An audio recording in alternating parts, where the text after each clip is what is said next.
A video ARG spanning multiple parts, hidden websites, kidnapping, and messages, all leading to an attempt at mass spiritual ascension to the great beyond. Let's break down and go through the complete story of the cult of St. Oculo Brudel. Our story starts sometime before 1975, where Reverend Wayne Fuller, a renowned scholar in spiritual education claiming to be blessed with visions and connections to the spiritual realm beyond, marries Dr. Diana Fuller, an accomplished physicist and professor who primarily researches electromagnetic waves. Sometime in 1975, Diana Fuller begins to work with Carter Gibbons, a world-class engineer involved in the fields of spectrum analysis and electromagnetic frequency conversion. Sometime around 1977, Diana contacts and begins to work with her fellow colleague, Professor Newt Waxman, a psychotherapist known for using experimental and innovative methods to tap into his patient's subconscious, aiming to achieve spiritual awakening. Sometime around 1978, a student of Professor Waxman claims to be having dreams of a red glowing prism.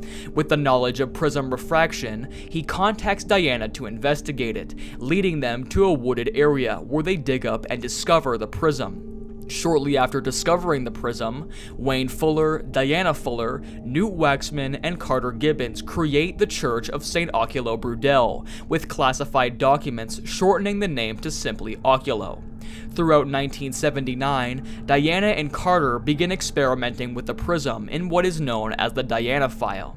Diana describes the prism as being, quote, as smooth as crystal, as strong as iron, and as weightless as a gold leaf. On analysis, they are unable to identify any electromagnetic frequency emitting from the prism. Carter then suggests it's greater than the EMF spectrum, bringing up documents from Keel's theoretical superspectrum frequencies. These superspectrum frequencies have the ability to affect the human mind and possibly control it. This is confirmed when they state that the prism causes behavioral changes in human beings when in close proximity to it. Using the theory that humans emit undetectable frequencies, they hypothesize that the prism could be used to refract them and move them to the superspectrum of frequencies. They believe this could be the path to understanding the human origin and what they're truly made of.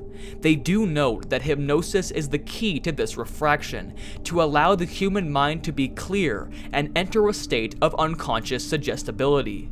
This comes into effect later with the use of hypnosis methods by Professor Waxman. They believe this could create an energy loop that, if large enough, could open a gateway for transdimensional beings to enter our observable world. On December 3rd, 1979, Diana begs Waxman to be the first subject of ascension, and although he's very hesitant at first, eventually agrees. Diana is inducted using the prism, and her body eventually deteriorates, the ascension being written as a success.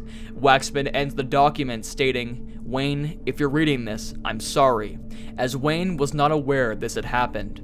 Shortly after Diana's ascension, Professor Waxman tinkers with the idea of using the moon as a power source for the prism, and that full moons and lunar eclipses are the best times to induct subjects and perform ascensions. He then creates the directory, a list of all full moons for the next 16 years, starting on January 2nd, 1980, and ending on September 27th, 1996, with a lunar eclipse. Wayne Fuller then creates the Oculo Manifesto, known as Luno, meaning moon, an 8-step guide to spiritual restoration that he claims will rid the reader of the, quote, "Sure, but that reckless and dangerous thinking, self-exploration." Wayne Fuller, with the help of Carter Gibbons, then begins to film various VHS infomercials about Luno, instructing viewers to call a number and buy the book, whilst preaching about how it's the answer and the way to find God. This is then shown on multiple public broadcasting stations in order to garner more subjects for Project Luno. On April 30th, 1980, Subject 5, the same student who had dreams about the prism, volunteers to be inducted and ascended. During the process, he begins to resist, but eventually succumbs to the prism. His ascension is listed as a success. Shortly after Subject 5's ascension, Professor Newt Waxman has his license to practice permanently revoked, and he begins to work only for Oculo as an illegal psychotherapist. Throughout 1980 to May the 4th, 1985, research continues to be conducted by Carter Gibbons, with the process becoming much slower due to Diana no longer being with them. Gibbons collects data about the Earth and the Moon, including longitude and latitude, tidal waves and the Moon's effects on them, tide zones, Earth's orientation, leap seconds, and the distance between the Earth and the Moon. Around 1984, Carter Gibbons stumbles across a research paper by Dr. Stephen M. Freitag about the use of light and sound with hypnosis that could theoretically be used to bring people to a state of unconscious suggestibility. During this time, Carter has been researching ways to transfer the effects of the prism to something that is easier to transmit and broadcast.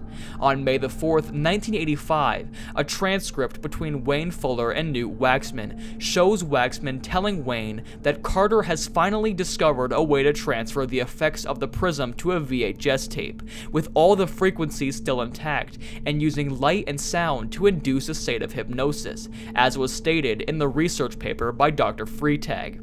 Between May the 4th, 1985 and September the 27th, 1996, Carter begins researching various radio frequencies from 20 GHz to 100 GHz, ranging from deep space, lunar Martian, and radio astronomy frequencies.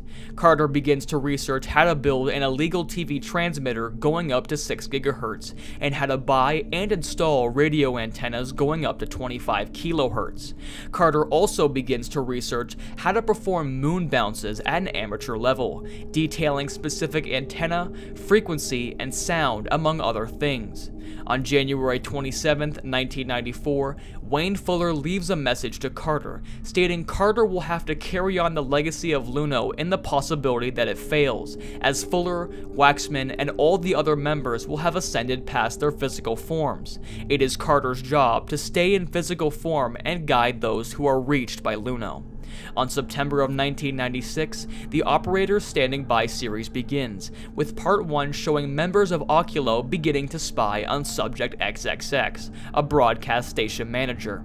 By Part 2, Subject XXX has been kidnapped and taken to a drop-off point, where he is picked up by Fuller and others. In Part 3, Subject XXX is taken to a facility, and although heavily resistant, is inducted using the tape method. By Part 4, Subject XXX is inducted, and him, along with Fuller and one other member, heads to a broadcast station and uses Subject XXX to broadcast the tape to as many people as possible. Fuller, Subject XXX, and Waxman are all confirmed to have ascended by the end of the video.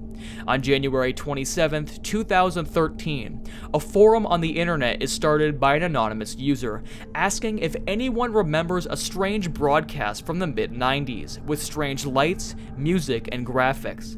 They state half the town went missing, and no one ever questioned it, all saying he must have been crazy. Other users begin to agree with him with the same stories, as they state that they haven't been able to forget it, and it's been causing dreams, visions, headaches, and extreme pain. On January 31st, 2013, Carter Gibbons discovers the thread and simply says, "Hello, I've been searching for you for quite some time." Project Luno has presumably failed, but Carter Gibbons will continue the legacy of Luno with these people. This project has been 2 years in the making, and it's the first ARG I ever wanted to cover. I might not be 100% correct with my theories, but you're all free to see my research in the description and come up with your own theories. I'd love to hear them. Thank you all for watching. I'm Mr. Ferrante, and I'll see you all later.